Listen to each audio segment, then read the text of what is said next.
Okay, here we have the 2008 Cougar model 318 SAB. This is a video walkthrough. Up front, the previous customer had a bike rack. So you got a nice bike rack there, and there's some clamps inside the unit for this. I got a nice little level gauge there. Up here, you got storage. And there's a little hold back right here for the door. You got your battery up here. The previous customer installed a battery disconnect. So the battery it's connected to right now is the 1. You could install a second battery, and then this other lead coming off would be the 2. Probably won't need it, but it's there if you want it. There is a light in here, so if it's dark you can see what's in here. Then you got your extend and retract for your landing gear. You have a docking light, so you got lights right here, and there's another one on the other side. You got a light right here outside as well. You got your propane tanks up here. There's one right here, and then on the other side there's another one. Just like a gas grill, you open and close it with this valve. You got another storage compartment here. And there's a door hold back right here for it. And this one is a pass-through. They call it the basement. And so you can have a bunch of storage here. It has a nice little outside rug there. This little connection right here is for the outside shower. It's got a little spray port, so this is like an air hose connection. You just push back that coupler while you connect this, and then you got hot and cold water. You have a black tank flush here, so when you're dumping your black tank, you can hook a hose up here to flush it out and clean your sensors. Then your water heater is here. This is gas and electric. For the electric, the switch is right here. Just a simple on-off switch. If you didn't want to come out here every time to turn off and on the electric, you can go into the breaker panel and just turn off the breaker for that. Just make sure there's water in the tank before you turn it on. And then if you're not using it, gone for a week or so, just make sure it's turned off. That way you don't have any accidents, just in case. You got the exhaust for the furnace right here. Just make sure nothing's in the way of that, and definitely don't touch it while using it. That gets pretty hot. This panel right here is the back of the fridge. It's just where it vents. You'll never have to go back there. It's just where we service it.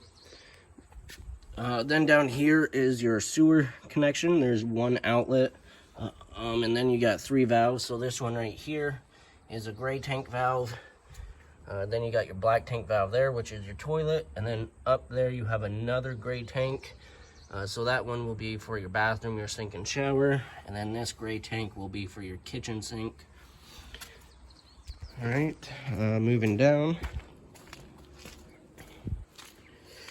You have your water connections here. So you have your city water connection. At the campground, that's where you'll hook up your hose. Make sure you have a pressure regulator for that, so your lines don't blow out. Then this is your freshwater fill. So there's a portable water tank here, and this is gravity fed. So all you would have to do is just put your hose in there, and it'll fill up. That you'll use when you're dry camping, going to a state park, along travels. Then this hose down here is the drain for it, and there's just a little cap that screws on and off, so you can unscrew that cap and it'll drain it. You got stabilizer jacks back here, and there's one on the other side. Once the unit's leveled, then you crank those down, and then once they're touching the ground, or if you have blocks under them, give it 1/2 to 3/4 of a crank. Just put a little pressure on it. You don't want to try and lift it up with those jacks because it will bend them. Then you got cable hookup here. The cable in the living room, that one doesn't work. So the previous owner ran a cable down the slide. and I'll show you that over here. So right on this side, there's a little cable connection right here that the previous owner ran through. That way you could have a splitter over there and then run a cable up here. That way you'll be able to use the TV in the living room. I don't think I missed anything back here. This bumper actually pulls out, so there's a pin right here with a little locking pin right there. Let's see if I can get it. It's not really gonna focus, but there's a little cotter pin there, and then you can pull this out, and then this bumper will slide out about 4 feet, and then you'll have a nice tray for storage and stuff. It's actually a bike rack from the factory, so that's a nice feature. And then your power cord is right here, and this just pulls out and shoves back in. This is a 30 amp unit, so just make sure you have 30 amp hookups while using it. All right, over here you got some outlets right here for plugging things in outside. You got a couple outside speakers. This vent right here is for the stovetop. There's just a couple tabs on the sides to open it. And then when you're not using it or traveling, make sure that is closed. That way no bugs or water get up inside there. Then this is the other side of the storage compartment.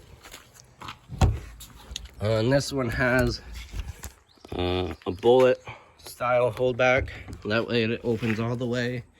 This one does have TV hookups in here, so you could set up a TV out here and watch TV outside or whatever. And there's a light there. That works. You got a couple cranks here, so this one will be for your landing gears up front. If your battery goes dead or if it blows a fuse, you'll be able to crank it up manually. And then this crank is for the rear stabilizer jacks. And then this pull right here is for the awning. To use the awning, you got these little locks right here. You just squeeze together and they'll unlock it, and you got one on this side as well. And just squeeze them together. There, that's done.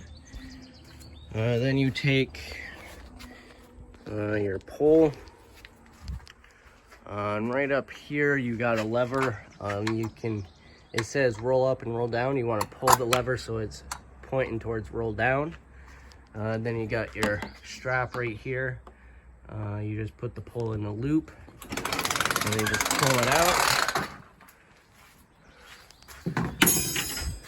All right.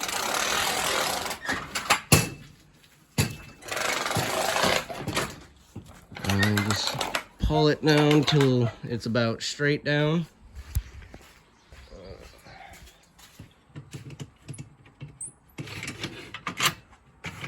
All right, and then here, these are the supports for the arm when it's up. So you just loosen it, slide this up.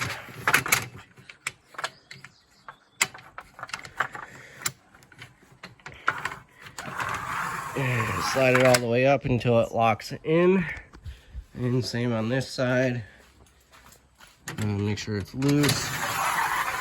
And you pull it up till it locks. Then you tighten them. And then you got the arm adjustments here. So you just lift up on it and push. And then you push the awning up. Kind of hard one-handed, but that's basically the gist of it. It's easy to do it with two people. That way you can both lift it up at the same time. If you're just doing it with one person, push one arm up a little at a time. That way you don't bend anything. And then to put it down, you just loosen these. There's a little lock right here. You just pull that down. Then pull the arm at the same time. And it'll go all the way down there. Do the same over here. There.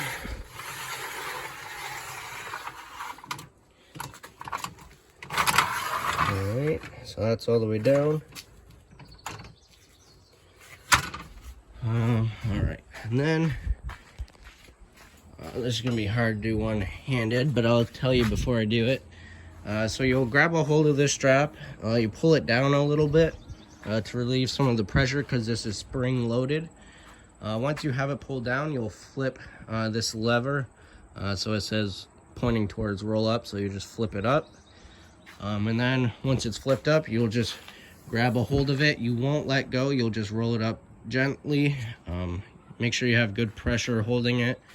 And then once it gets far enough where you can't reach it, then you'll put the pole back in the loop and then let it go the rest of the way.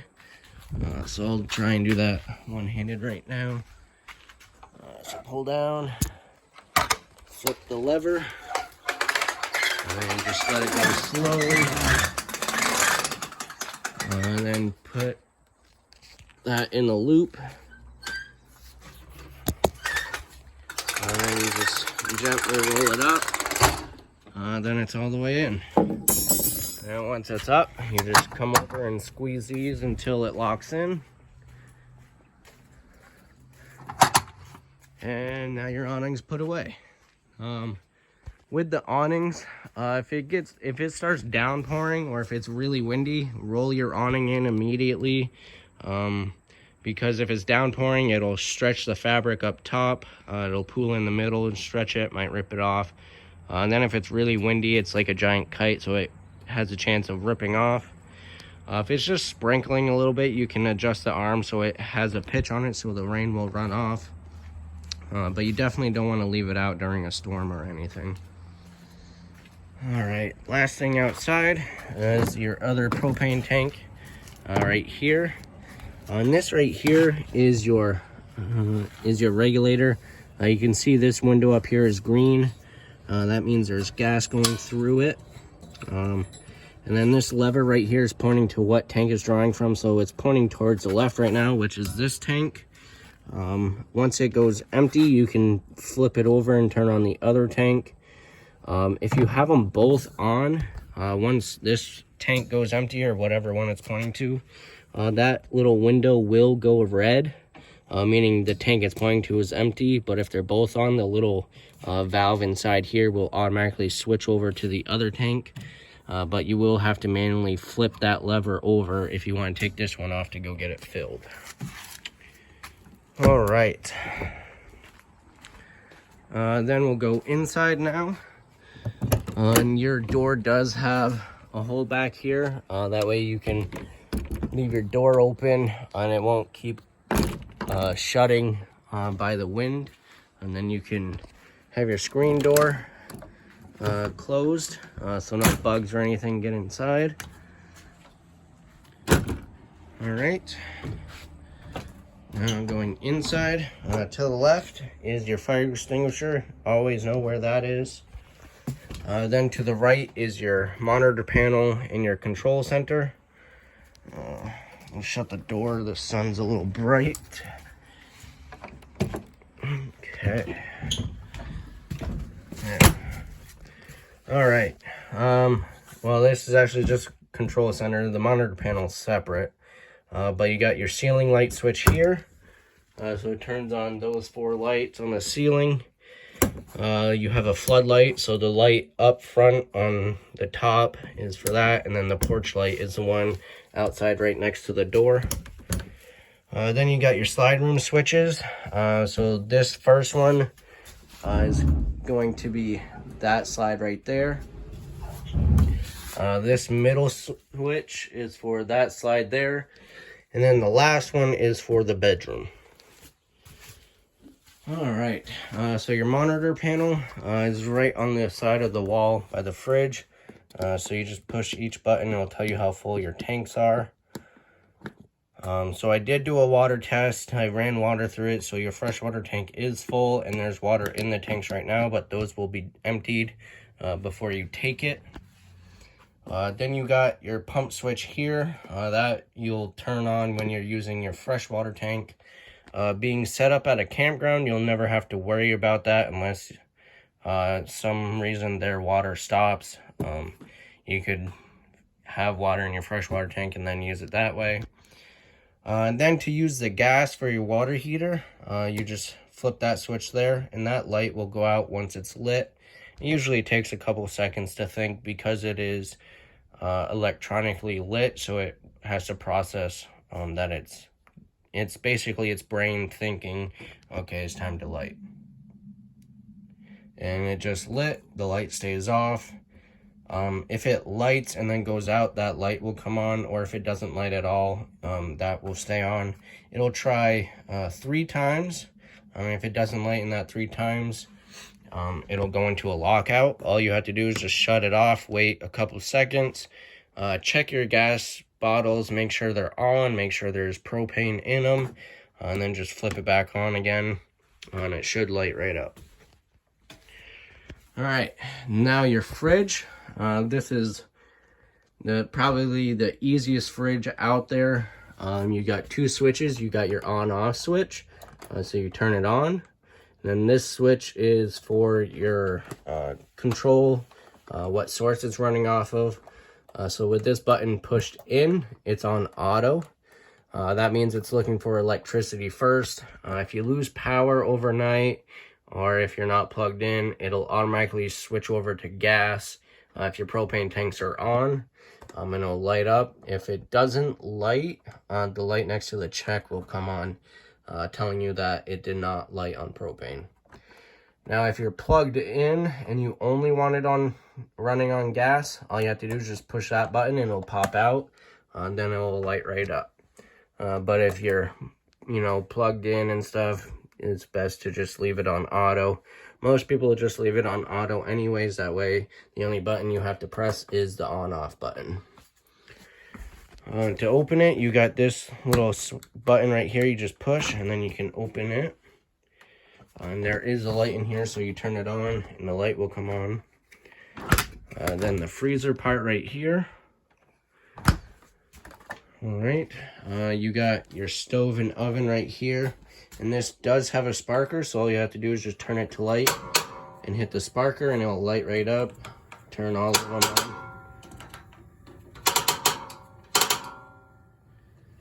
So they're all lit right now, and then to turn them off, you just turn it to off.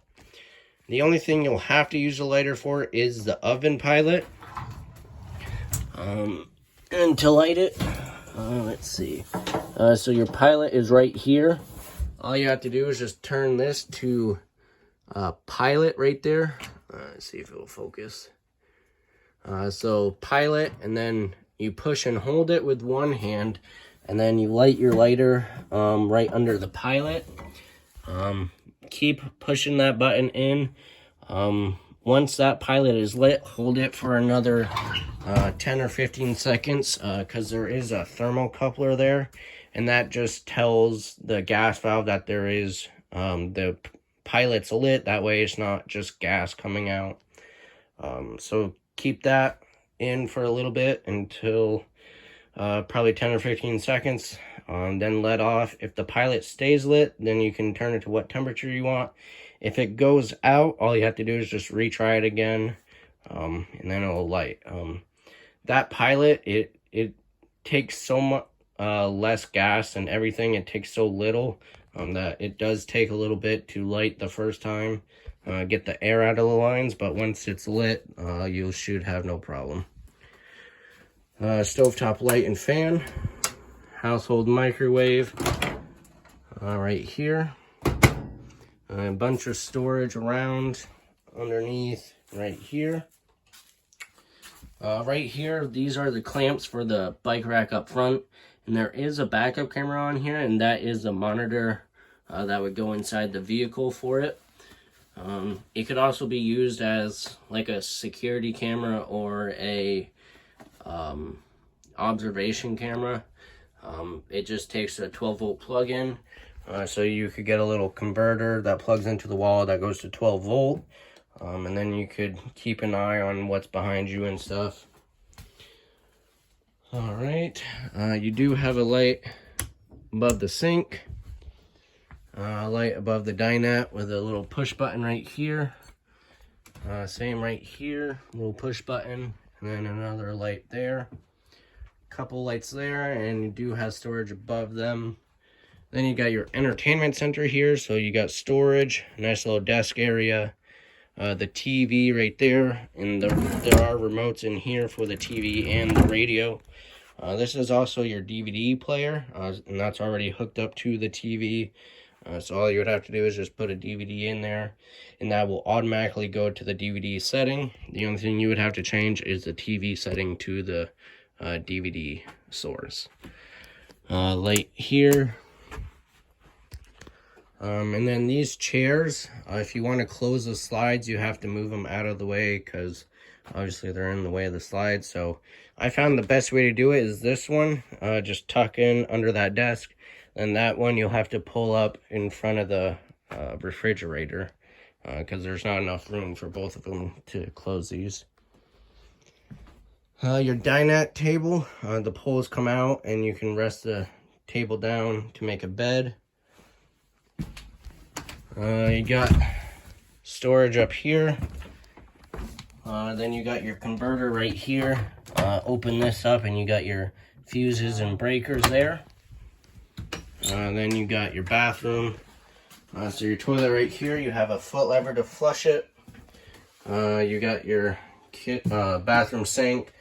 You do have a medicine cabinet. It does have a mirror on it. Light switch here. And you do have a vent with a fan. And it's just controlled by this switch right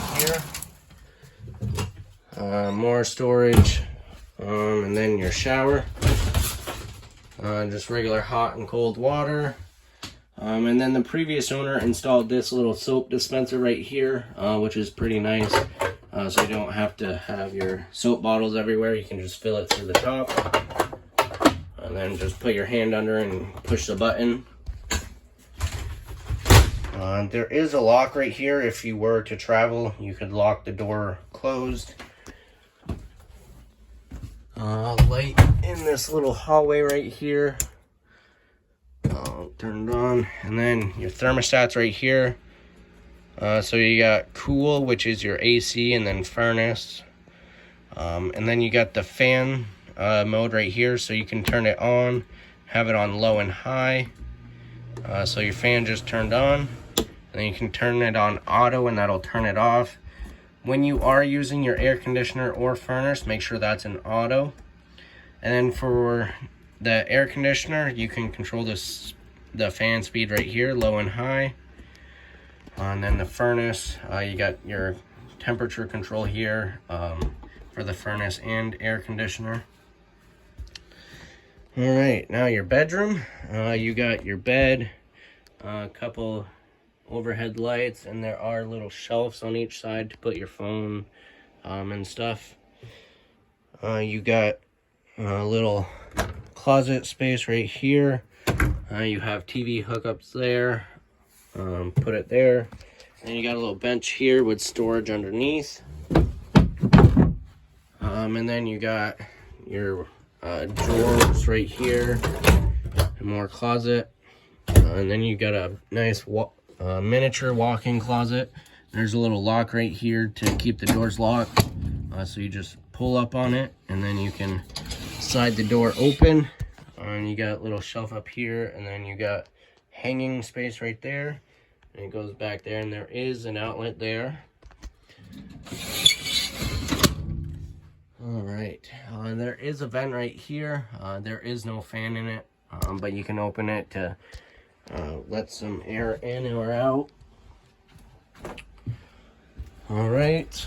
And the last thing I didn't explain with your radio, you have different speakers here, A, B, and C. Let's see if I can remember. So A is going to be for the surround sound system. B is for the bedroom speakers, and then C is outside speakers. And then this is your volume control and your on off, and then you got all the other settings there. But that is everything to do with the 2008 Cougar 318 SAB.